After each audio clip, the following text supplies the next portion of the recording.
Hello students, this is Chiranjit Malik and we were studying about the light reaction. Light reaction is a part of nutrition in plants. ठीक है, हम लोगों ने पढ़ा था कि जो न्यूट्रिशन होता है प्लांट्स में वो दो स्टेप्स में बटा होता है, एक लाइट रिएक्शन और दूसरा डार्क रिएक्शन. तो हम लोग यहाँ लाइट रिएक्शन के बारे में स्टडी करेंगे सबसे पहले. तो लाइट रिएक्शन के बारे में स्टडी करते हैं. So let's start. तो देखते हैं उसके सारे पॉइंट्स के बारे में. सबसे पहले होता क्या है इसमें लाइट रिएक्शन में. तो अकर्स इन थाइलाकॉइड मेम्ब्रेन. ये होता कहाँ पर है? थाइलाकॉइड मेम्ब्रेन में. थाइलाकॉइड क्या है वो लास्ट लेक्चर में मैं बता चुका हूँ कि जो क्लोरोप्लास्ट का स्ट्रक्चर अगर हम लोग देखते हैं, क्लोरोप्लास्ट का स्ट्रक्चर अगर हम लोग देखते हैं तो वो कुछ ऐसा दिखता है. उसमें ग्रैनम होते हैं. ठीक है, क्लोरोप्लास्ट में ग्रैनम होते हैं. ये ग्रैनम बहुत सारे थाइलाकॉइड से मिलकर के बना होता है. ठीक है, बहुत सारे थाइलाकॉइड एक के ऊपर एक रखे होते हैं, है ना, सिक्के की तरह, और उसे हम लोग थाइलाकॉइड कहते हैं. देखो 1 2 3 4 5, यहाँ पर 5 थाइलाकॉइड्स मिलकर के एक ग्रैनम बनाया है. ठीक है ना. अब देखो यहाँ पर से एक थाइलाकॉइड हम लोग उठाते हैं तो थाइलाकॉइड कुछ ऐसा दिखता है. ठीक है, ये थाइलाकॉइड का मेम्ब्रेन है और बीच में इसका खाली होता है, हॉलो होता है. ठीक है, इसको हम लोग कहते हैं थाइलाकॉइड ल्यूमेन.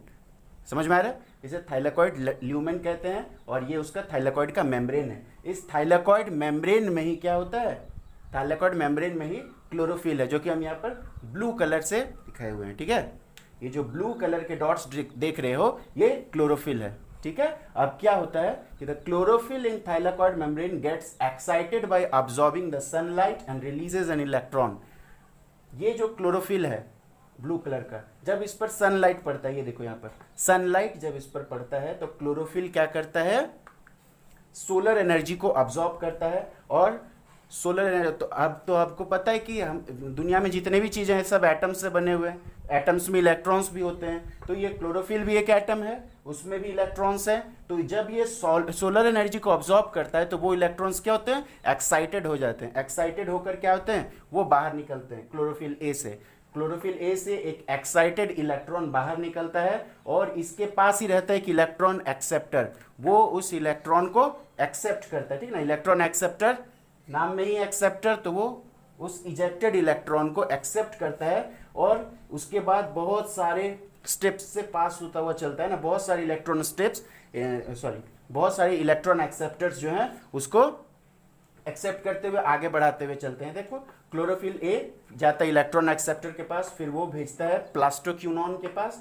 इसका फुल फॉर्म प्लास्टोक्यूनॉन. फिर ये जाता है प्लास्टोक्यूनॉन भेजता है इलेक्ट्रॉन को साइटोक्रोम के पास, फिर साइटोक्रोम भेजता है प्लास्टोसाइनिन के पास.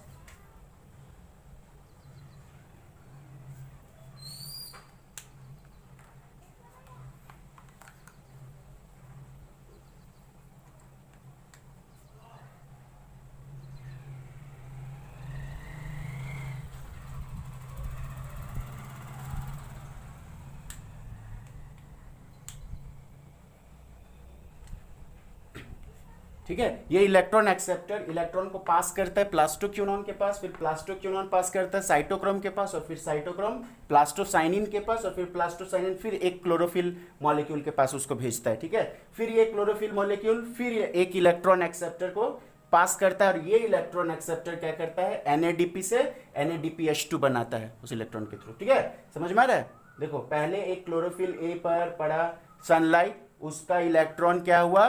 उसका इलेक्ट्रॉन क्या होता है? जैसे ही सोलर एनर्जी एक क्लोरोफिल मॉलिक्यूल पर पड़ा, उस क्लोरोफिल का क्या होता है? इलेक्ट्रॉन जो होता है वो एक्साइटेड स्टेट में चला जाता है और यहां से बाहर निकल जाता है. ठीक है ना. तो उसको एक इलेक्ट्रॉन एक्सेप्टर क्या करता है? उसे एक्सेप्ट करता है और उसे फिर बहुत सारे इलेक्ट्रॉन एक्सेप्टर्स को पास कर देता है. ठीक है ना, इलेक्ट्रॉन एक्सेप्टर फिर हो जाता है प्लास्टोक्यूनॉन, फिर साइटोक्रोम, फिर प्लास्टोसाइनिन, और फिर एक दूसरे क्लोरोफिल ए मॉलिक्यूल के पास, जो कि फिर इस इलेक्ट्रॉन को और आगे पास करता है. यहाँ पर और एक इलेक्ट्रॉन एक्सेप्टर है और फिर वो इलेक्ट्रॉन एक्सेप्टर NADP से NADPH2 बनाता है. समझ में आ गया? तो ये पूरा प्रोसेस याद नहीं करना है. ठीक है ना, ये हायर क्लासेस के लिए है. बस समझना है कि क्या होता है जब सोलर एनर्जी पड़ता है क्लोरोफिल पर, तो उसमें से इलेक्ट्रॉन्स इजेक्ट होते हैं. ठीक है ना, इलेक्ट्रॉन्स इजेक्ट होने के बाद वो इलेक्ट्रॉन बहुत सारे, देखो यहाँ पे लिखा था, electron passes through a series of electron acceptors. बहुत सारे इलेक्ट्रॉन एक्सेप्टर से पास होते हुए चलता है और एंड प्रोडक्ट क्या बनता है, एटीपी एंड NADPH2। देखो यहाँ पर एडीपी से एटीपी बन गया, यहाँ पर एटीपी बना और यहाँ पर NADP से NADPH2 बना। बस इतना ही याद रखना है तुम लोगों को कि the electron passes through a series of electron acceptors and ultimately produces ATP and NADPH2। बस इसी का उसके पास मोटो था कि वो एटीपी और NADPH2 बनाएगा। ठीक, तो यहाँ पर सनलाइट का रोल पता चल गया। देखो ये अभी याद नहीं करना है, ठीक ना, कि प्लास्टोक्यूनॉन क्या है, साइटोक्रोम क्या है, प्लास्टोसाइनिन क्या है, ये हायर क्लासेस के लिए, मतलब 11th का है चैप्टर। बस हम लोगों को इतना याद रखना है कि सनलाइट का कि रोल क्या है वहाँ पर, है ना। तो सनलाइट पड़ता है क्लोरोफिल पर, तब उसका इलेक्ट्रॉन जो होता है वो एक्साइटेड स्टेट में चला जाता है, जिसको एक इलेक्ट्रॉन एक्सेप्टर अब्जॉर्ब करता है और उसको फिर पास करते हुए चलता है ना, जिसकी वजह से एटीपी और NADPH2 बनता है। बस इतना ही याद रखना है, समझ में आ गया। अब देखो, जब तक the electron releases from the chlorophyll as long as the sunlight falls on it, electron chlorophyll पर तब तक, इलेक्ट्रॉन जो है क्लोरोफिल से तब तक रिलीज होता रहेगा जब तक कि उस पर सनलाइट पड़ता रहेगा, है ना। जब तक इसको सोलर एनर्जी मिलता रहेगा, एक इलेक्ट्रॉन निकल गया, फिर दूसरे इलेक्ट्रॉन पर पड़ेगा, फिर वो भी इजेक्ट होगा, फिर तीसरे इलेक्ट्रॉन पर पड़ेगा, वो भी अब्सॉर्ब करेगा, वो भी एक्साइटेड स्टेट में जाएगा। ठीक है, इस तरह जब तक सनलाइट पड़ता रहेगा तब तक वो रिलीज होता रहेगा। समझ में आ गया। अब ये ध्यान लगाने वाली बात है कि आखिर इसमें इलेक्ट्रॉन्स कितने होंगे। आखिर कभी ना कभी तो इलेक्ट्रॉन से इजेक्ट करता हुआ जाएगा, इजेक्ट करता है करते करते तो खत्म हो जाएगा एक दिन इलेक्ट्रॉन्स, है ना। हर चीज का एक लिमिटेशन होता है ना, तो इलेक्ट्रॉन्स तो खत्म हो जाएंगे, तो फिर क्या होगा, उसके बाद क्या होगा, है ना। वो भी तो सोचना होगा कि आखिर इलेक्ट्रॉन्स तो एक दिन खत्म हो जाएंगे, फिर क्या होगा, फिर क्या फोटोसिंथेसिस रुक जाएगा? बिल्कुल नहीं। उसके लिए भी दूसरा मैकेनिज्म है प्लांट में कि इस इलेक्ट्रॉन को सप्लाई करने के लिए, है ना, ताकि लगातार इलेक्ट्रॉन्स उसमें से बाहर निकलते रहें, उसके लिए फिर दूसरा नियम है। देखो यहाँ पर जो अब्जॉर्ब करता है वो वाटर को, फोटोसिंथेसिस में वाटर लगता है ना, CO2 + H2O लिखते हैं ना, तो वाटर का यहाँ पर फिर रोल आता है। अब ये H2O का रोल आता है यहाँ पर, ठीक है। इस वाटर पर जब सनलाइट पड़ता है तो ये वाटर फिर सनलाइट को अब्जॉर्ब करता है, ठीक है। सनलाइट को अब्जॉर्ब करके ये वाटर टूट जाता है 2H+ ऑक्सीजन और 2 इलेक्ट्रॉन्स में। समझ में आ रहा है? मतलब कि ये सनलाइट क्या करता है, वाटर पर पड़ता है और वाटर मॉलिक्यूल को तोड़ देता है 2H+ और 1 ऑक्सीजन और 2 इलेक्ट्रॉन्स में। समझ में आ रहा है ना? देखो ध्यान से, ये इसका बैलेंस इक्वेशन है। 2 हाइड्रोजन, यहाँ भी 2 हाइड्रोजन, ऑक्सीजन 1, यहाँ भी ऑक्सीजन 1। अब क्योंकि 2 हाइड्रोजन H+ है तो 2 इलेक्ट्रॉन्स माइनस भी होना चाहिए, है ना, तो इसीलिए 2 इलेक्ट्रॉन्स निकलेगा यहाँ से और ये 2 इलेक्ट्रॉन्स फिर क्लोरोफिल ए तक जाएगा। तो वाटर क्या करता है, इलेक्ट्रॉन्स का सप्लाई को बनाए रखता है ताकि यहाँ पर इलेक्ट्रॉन कभी खत्म ना हो। समझ में आ गया? नहीं तो अगर वाटर स्प्लिट नहीं करेगा तो फिर क्या होगा, इसका एक दिन इलेक्ट्रॉन सारा खत्म हो जाएगा, फोटोसिंथेसिस रुक जाएगा, जो कि कभी होता नहीं है ऐसा, क्योंकि वो वाटर तो ऑब्जॉर्ब करेगा ही, वाटर ऑब्जॉर्ब करेगा, वो सनलाइट भी उस पर पड़ेगा, है ना, जो कि इलेक्ट्रॉन देगा और इलेक्ट्रॉन फिर क्लोरोफिल ए के पास होगा। समझ में आ गया? इस तरह एक कंटिन्यूटी बना हुआ रहता है इलेक्ट्रॉन्स का। समझ में आ गया? फिर से एक बार रिपीट कर देते। देखो सबसे पहले क्लोरोफिल है ना, उस क्लोरोफिल पर सनलाइट पड़ता है तो क्लोरोफिल का जो इलेक्ट्रॉन है वो उस सनलाइट या सोलर एनर्जी को अब्जॉर्ब करता है और अब्जॉर्ब करने के बाद उसमें जो इलेक्ट्रॉन है वो एक्साइटेड स्टेट में चले जाते हैं और फिर बहुत सारे इलेक्ट्रॉन एक्सेप्टर्स से पास होते हुए लास्टली क्या बनाते हैं, एटीपी और NADPH2। समझ में आ गया? अब क्योंकि क्लोरोफिल ए में भी एक लिमिट भर का इलेक्ट्रॉन्स है जो कि कभी भी खत्म हो सकता है, तो लेकिन खत्म हो जाएगा तो फोटोसिंथेसिस रुक जाएगा, तो उसको अवॉइड करने के लिए यहाँ पर स्प्लिटिंग ऑफ वाटर होता है। इस प्रोसेस को हम लोग स्प्लिटिंग ऑफ वाटर कहते हैं, ठीक है ना। ये वाटर मॉलिक्यूल जो है वो सनलाइट के थ्रू टूटता है 2H+ ऑक्सीजन और 2 इलेक्ट्रॉन्स में, ठीक है। तो ये इलेक्ट्रॉन क्या होता है, फिर सप्लाई होता है क्लोरोफिल ताकि कंटिन्यूटी बना रहे। अब देखो यहाँ पर एक इंपॉर्टेंट चीज बना, यहाँ पर बना ऑक्सीजन। समझ में आ गया? यही ऑक्सीजन जो है वो प्लांट के कुछ काम का नहीं है, यही ऑक्सीजन ये रिलीज करता है जिसको हम लोग सांस में लेते हैं। समझ में आ गया? यही ऑक्सीजन हम लोग सांस लेते हैं। प्लांट्स ऑक्सीजन रिलीज करता है ना, तो कहाँ से रिलीज करता है? स्प्लिटिंग ऑफ वाटर होता है तो फिर ऑक्सीजन बनता है। देखो हम लोग अभी तक क्या जानते थे कि प्लांट जो है वो कार्बन डाइऑक्साइड हम लोगों से लेता है और ऑक्सीजन हम लोगों को देता है, ठीक है। कार्बन डाइऑक्साइड हम लोग देते हैं, वो उसके बदले ऑक्सीजन देता है। यानी कि हम लोग अभी तक ये मेंटलिटी बनाए हुए रखे थे कि कार्बन डाइऑक्साइड से ही के बदले ही ऑक्सीजन मिलता है, लेकिन नहीं, प्लांट्स में होता है क्या एक्चुअली, ऑक्सीजन कहाँ से मिलता है? कार्बन डाइऑक्साइड से नहीं, वाटर के स्प्लिटिंग से। इस बात को हमेशा याद रखना, ऑक्सीजन एक्चुअली मिलता है स्प्लिटिंग ऑफ वाटर से, ठीक है। ये साफ दिख रहा है यहाँ पे, H2O स्प्लिट करता है 2H प्लस ऑक्सीजन और 2 इलेक्ट्रॉन्स में। 2 इलेक्ट्रॉन्स का तो इसका यहाँ पे काम आ गया, वो फोटोसिंथेसिस में उसको यूज करेगा, लेकिन ये ऑक्सीजन उसका बाई प्रोडक्ट है, ठीक है। ऑक्सीजन का उसका कोई काम नहीं, तो उसको वो रिलीज कर देगा। तो जो किसी के कुछ काम का नहीं है उसको रिलीज कर देता है ना। तो ये ऑक्सीजन वो रिलीज कर देता है जो कि हम लोगों के काम आता है, ठीक है। हम लोग इससे ब्रीदिंग करते हैं। यहाँ तक आ गया समझ में? तो इसे मैं लिख देता हूँ यहाँ पर कुछ पॉइंट्स, ठीक है।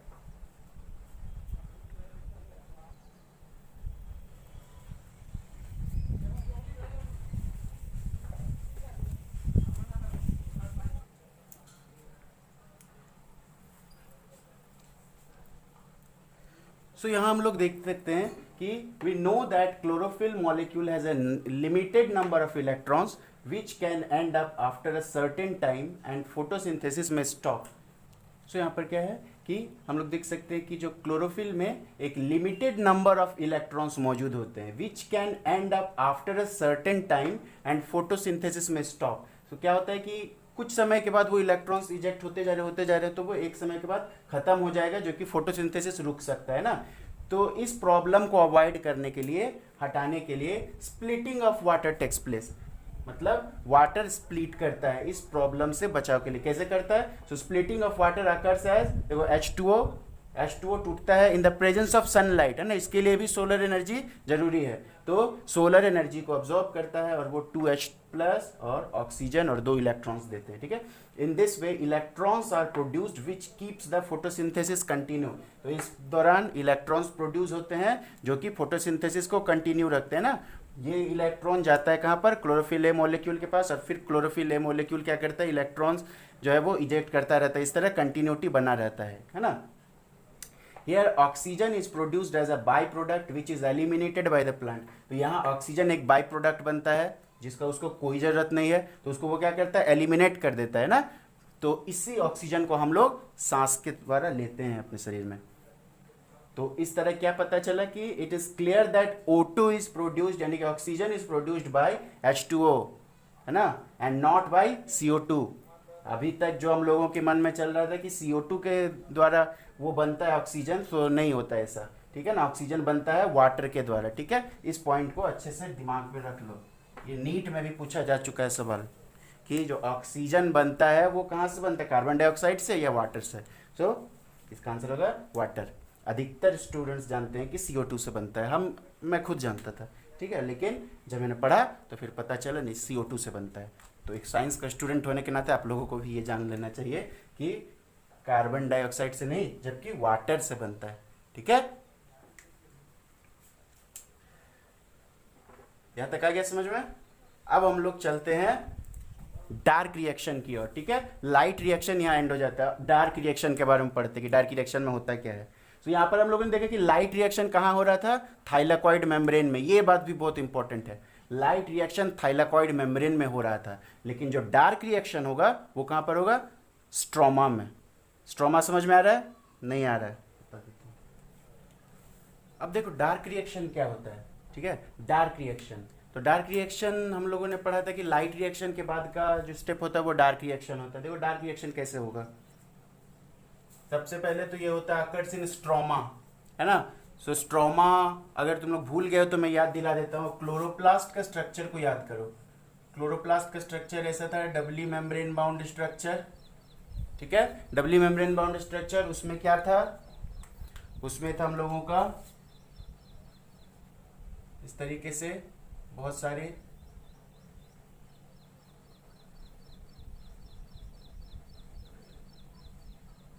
ठीक है, ग्रेना था। ग्रेना एक दूसरे से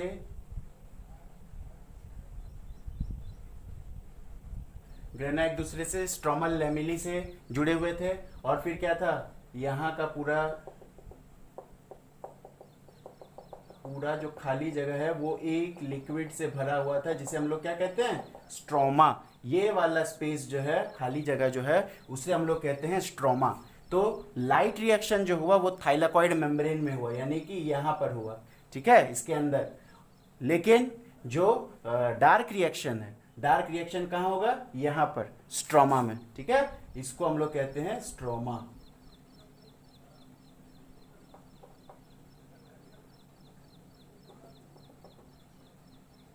इसे हम लोग कहते हैं स्ट्रोमा। समझ में आ रहा है, ये जो खाली जगह देख रहे हो उसे स्ट्रोमा कहते हैं।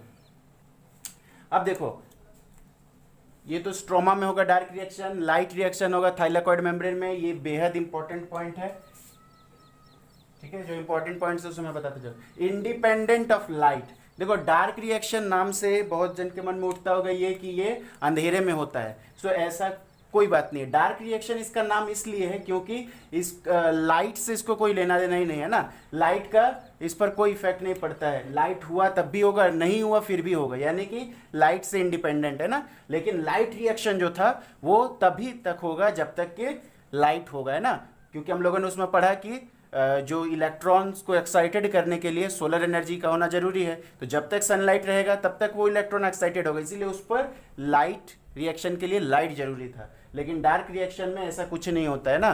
सो इसके लिए लाइट हो या ना हो कोई बात नहीं है, डार्क रिएक्शन चलता रहेगा, है ना, इसीलिए इसका नाम डार्क रिएक्शन है, बस, और कुछ नहीं है। ऐसा नहीं सोचना है कि ये अंधेरे में होता है, ठीक, ये उजाले में भी होता है और अंधेरे में भी होता है। इस पर लाइट इंडिपेंडेंट है ना, लाइट का इस पर कोई इफेक्ट नहीं पड़ता है। Utilizes the ATP and NADPH2 produced in light reaction and converts the carbon dioxide in carbohydrate और ग्लूकोज। ये क्या करता है, डार्क रिएक्शन में ATP और NADPH2 जो कि लाइट रिएक्शन में बना था उसको वो यूटिलाइज करता है और कार्बन डाइऑक्साइड को कार्बोहाइड्रेट में कन्वर्ट कर देता है। लेकिन ये एक लाइन में नहीं होता है, ये बहुत ही कॉम्प्लेक्स प्रोसेस है, ठीक है, बहुत सारा कॉम्प्लेक्स प्रोसेस है, तो उसे अभी आप लोगों को नहीं पढ़ना है, ठीक है। C3 साइकिल, C4 साइकिल बहुत से गुजरेगा, तो उसे आप लोगों को अभी नहीं पढ़ना है, वो 11th का टॉपिक है। तो इतना भर जान लेना है कि इसमें जो ATP और NADPH2 प्रोड्यूस हुआ था, ATP और NADPH2 प्रोड्यूस जो हुआ था लाइट रिएक्शन में, उसको ये यूटिलाइज करता है डार्क रिएक्शन में, और जिसको कार्बन डाइऑक्साइड को कार्बोहाइड्रेट में कन्वर्ट कर देता है। समझ में आ गया। ATP और NADPH2 जो लाइट रिएक्शन में बना था उसको यूटिलाइज करके कार्बन डाइऑक्साइड को कार्बोहाइड्रेट या ग्लूकोज में कन्वर्ट कर देता है। तो यहाँ पर यानी कि डार्क रिएक्शन में एक्चुअली होता है कार्बोहाइड्रेट का फॉर्मेशन, ठीक है। वहां पर क्या हो रहा था, लाइट रिएक्शन में ATP और NADPH2 जो कि इसके लिए जरूरी था वो बन रहा था, ठीक है। उसके बाद जब वो बन गया ATP और NADPH2 तो उसको यूज करते हुए कार्बन डाइऑक्साइड जो है वो कार्बोहाइड्रेट में कन्वर्ट होता है। यहाँ तक आ गया समझ में। अब आगे बढ़ते हैं। Glucose that is not used immediately are stored in various parts such as root, stems etcetera in the form of starch.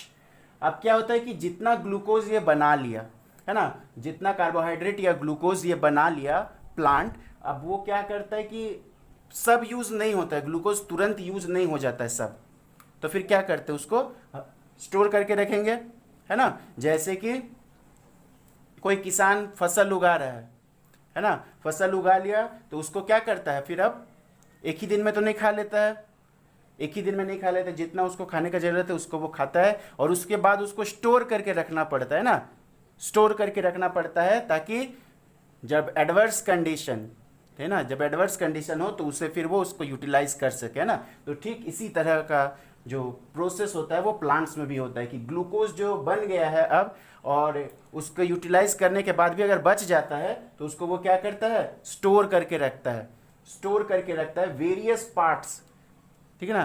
Plants में बहुत सारे प्लांट्स होते हैं, लीफ होते हैं, स्टेम होता है, रूट होता है, फ्लावर, फ्रूट्स बहुत सारे होते हैं। तो बहुत अलग अलग प्लांट अलग अलग पार्ट्स में जो है वो स्टार्च इस फूड को जमा करके रखता है, स्टोर करके रखता है ना। देखो रूट्स में या स्टेम्स में, है ना, उसको जमा करके रखता है, स्टोर करके रखता है in the form of starch, glucose को पहले जमा करने के लिए पहले ग्लूकोज को स्टार्च में कन्वर्ट करना पड़ता है, उसके बाद उसको जो है उसको स्टोर करना पड़ता है। जैसे कि मान लो हमको मिल्क को स्टोर करना है, तो मिल्क तो ज़्यादा दिन तक रहेगा नहीं, तो फिर अगर मिल्क को अगर हम लोग कुछ और चीज़ बना दें तो फिर उसको स्टोर करके रखा जा सकता है। जैसे मिल्क है, उसको हम लोग क्या करते हैं, उसको पहले कन्वर्ट कर लेते हैं घी में, तो घी बहुत दिन तक रहेगा, है ना।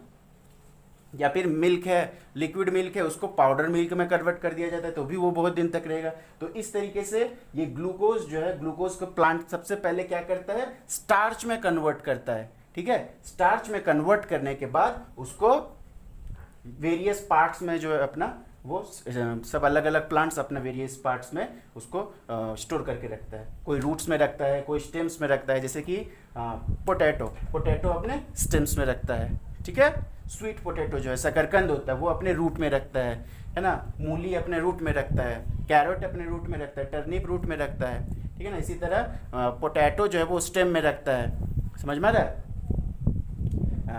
जिंजर जो होता है, अदरक, वो भी अपने स्टेम में रखता है। तो इस तरीके से हर प्लांट जो तुरंत जो यूटिलाइज नहीं हो रहा है उसको पहले स्टार्च में कन्वर्ट करता है और फिर उसको स्टोर करके रखता है।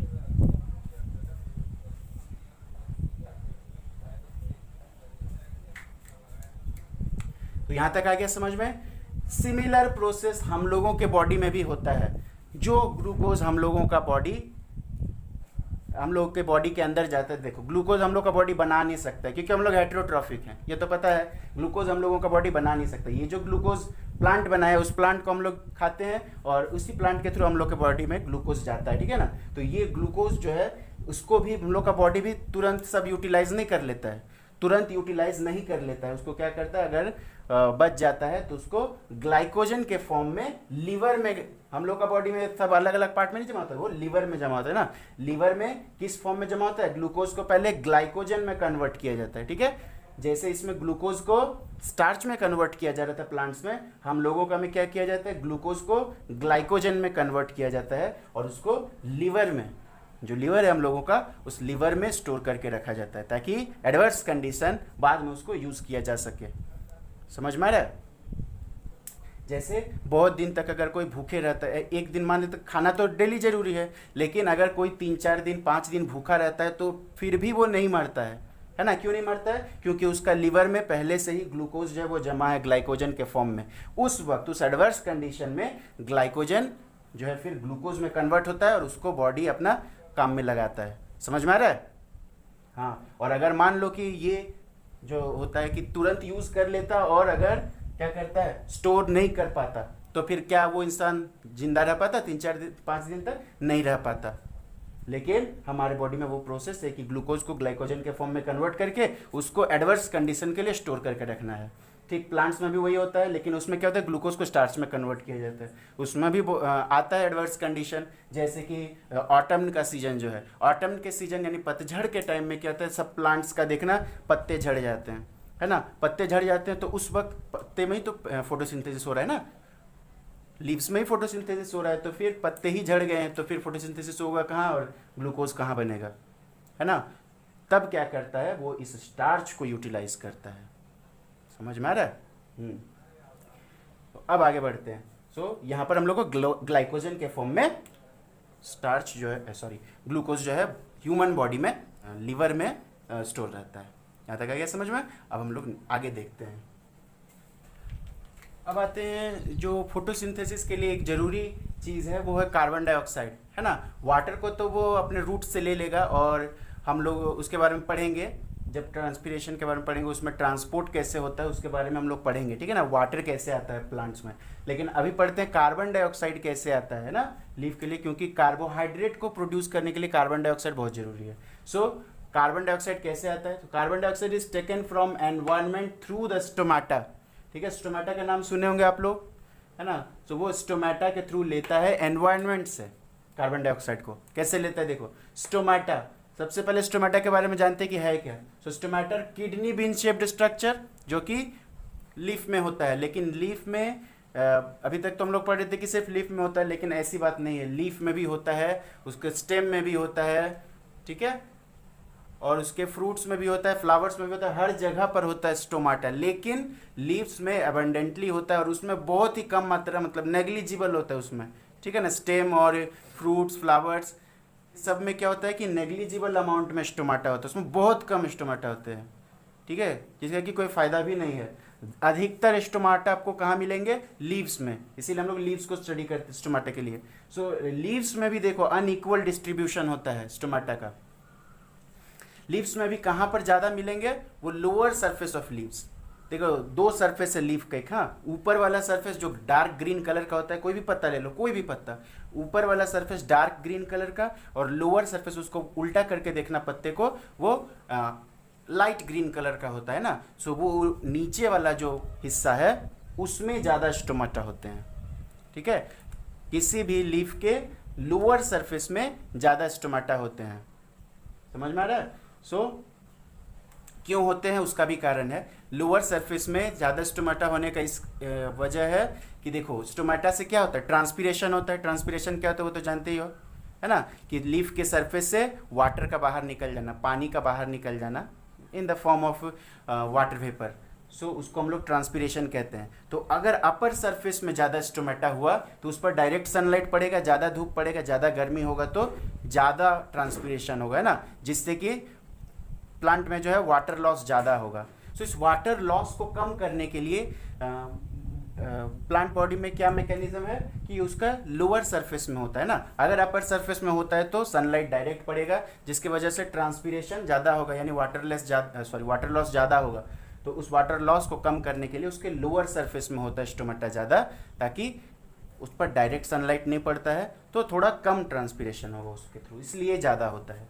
अब देखो स्टोमाटा जो होता है दो गार्ड सेल्स का बना होता है। देखो इसे गार्ड सेल्स कहते हैं, ये दोनों गार्ड सेल्स है, पूरा को स्टोमाटा बोलते हैं। ये स्टोमाटा दो गार्ड सेल्स का बना होता है और ये स्टोमेटल अपर्चर है ना। अपर्चर मतलब एक होल है, इसी से निकलता है गैस या फिर वाटर वेपर, इसी से निकलता है, ठीक है ना। So found mostly in the lower surface of leaves, ये बता चुके। It helps in gaseous exchange and transpiration. तो स्टोमाटा किसमें किसमें मदद करता है? ट्रांसपीरेशन में, है ना, water loss from the surface of leaves in the form of water vapour, उसको हम लोग ट्रांसपीरेशन कहते हैं। तो ट्रांसपीरेशन के बारे में हम लोग तो जानते हैं, लेकिन इसके थ्रू गैसियस एक्सचेंज भी होता है।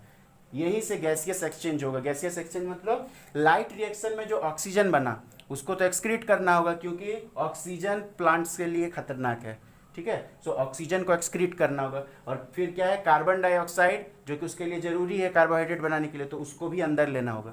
सो कार्बन डाइऑक्साइड को अंदर लेना और ऑक्सीजन को बाहर निकालना, वो भी होगा इसी स्टोमाटा के थ्रू। अब कैसे होगा सो देखो।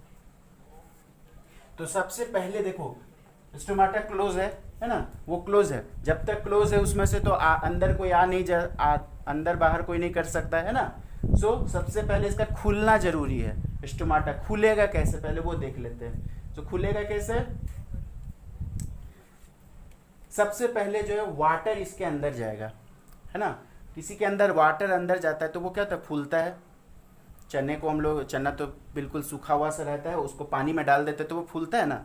तो ठीक उसी तरह ये इसके अंदर भी जब पानी जाएगा तो वो फूलेगा। अब फूलता है तो चना चारों तरफ से फूलता है, लेकिन इसमें क्या होता है, स्टोमाटा में इसका वॉल हर जगह से एक तरीके का नहीं होता। इसका जो इंटरनल वॉल होता है वो रिजिड होता है, मजबूत होता है ना। उस पर प्रेशर डालना थोड़ा मुश्किल होता है।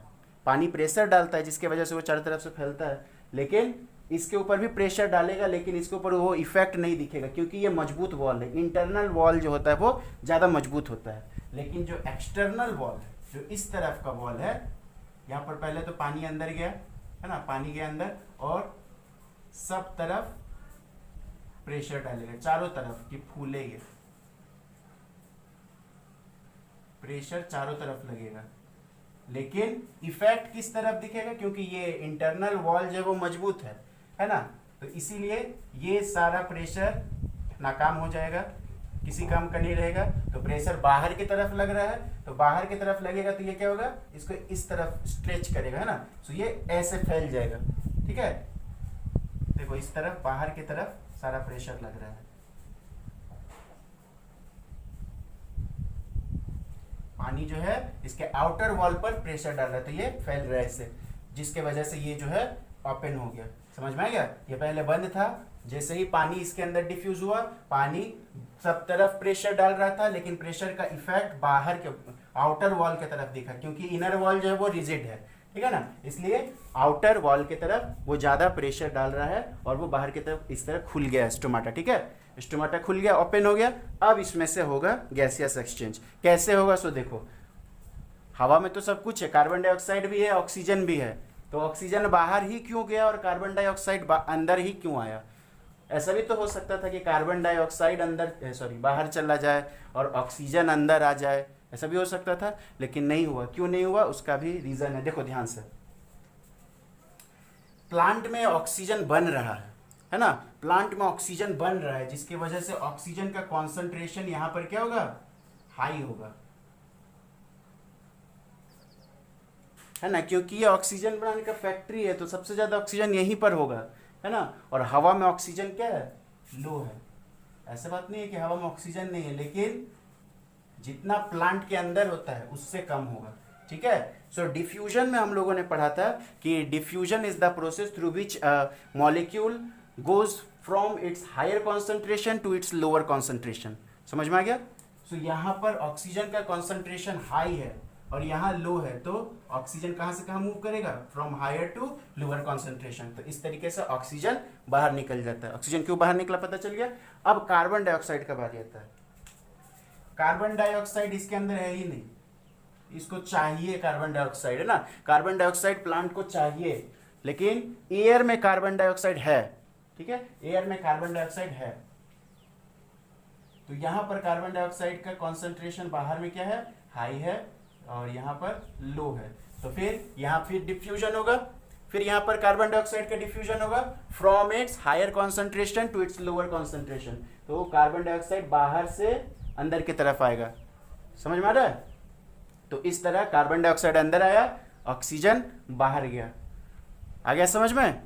हाँ, तो इससे हम लोग कहते हैं when water goes inside the stomata it swells up, फूल जाएगा। As the inner wall is rigid it swells up towards the outer wall and stomata opens। इस तरह स्टोमाटा ओपन हो जाएगा। Gaseous exchange occurs through diffusion। Diffusion के through gaseous exchange हुआ, यानी कि higher concentration to lower concentration में जा रहा है। इस तरीके से ऑक्सीजन बाहर निकल गया और कार्बन डाइऑक्साइड अंदर आ गया। लेकिन डिजर्ट प्लांट्स के बारे में क्या होता है, ये थोड़ा अल्टर टाइप का है। ऐसे तो जितने भी प्लांट्स हम लोग देखते हैं अपने आसपास, उसमें क्या होता है कि दिन भर स्टोमाटा खुला रहता है ना, ट्रांसपीरेशन हो रहा है, कार्बन डाइऑक्साइड अंदर जा रहा है, ऑक्सीजन बाहर जा रहा है, सब दिन भर होता रहता है ना। लेकिन डेजर्ट प्लांट्स में मैकेनिज्म अलग है। डेजर्ट प्लांट्स में मैकेनिज्म अलग क्यों है? क्योंकि देखो, डेजर्ट में रेगिस्तान जो है उसमें क्या होता है कि पानी का बहुत कमी होता है ना, पानी का बहुत कमी होता है। तो वहाँ पर अगर वो स्टोमाटा अपना खोल दिया दिन में, तो सारा का सारा पानी, जितना भी थोड़ा पानी उसके अंदर था, वो पूरा डिहाइड्रेट हो जाएगा। और क्योंकि ज़मीन में भी पानी बहुत कम होता है वहाँ पर, तो फिर वो पानी अपना कैसे वो मेंटेन कर पाएगा? नहीं कर पाएगा, तो डिहाइड्रेट हो जाएगा, प्लांट तो मर जाएगा।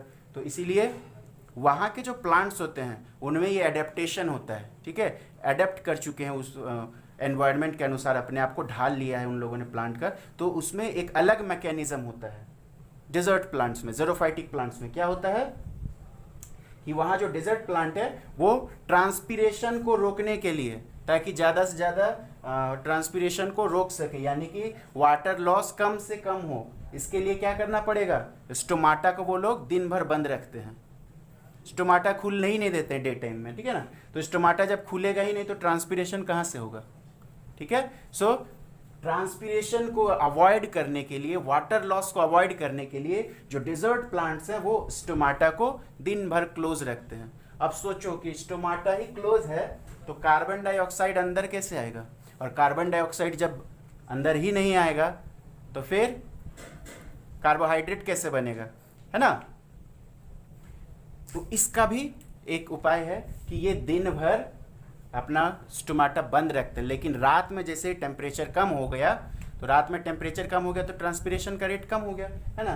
तो जैसे ही कम हो गया टेम्परेचर, वैसे ही अपने स्टोमाटा को खोल देते हैं।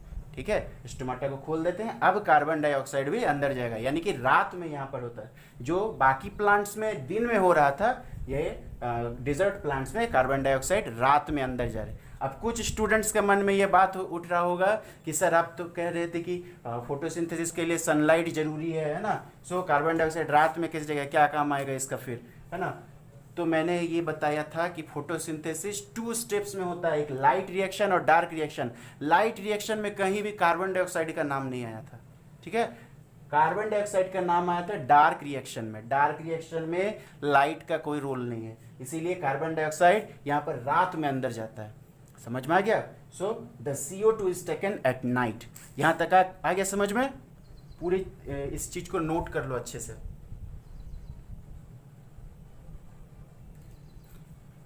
यहाँ तक तो कोई डाउट नहीं होना चाहिए। प्लांट का पूरा न्यूट्रिशन इसी तरीके से होता है ना।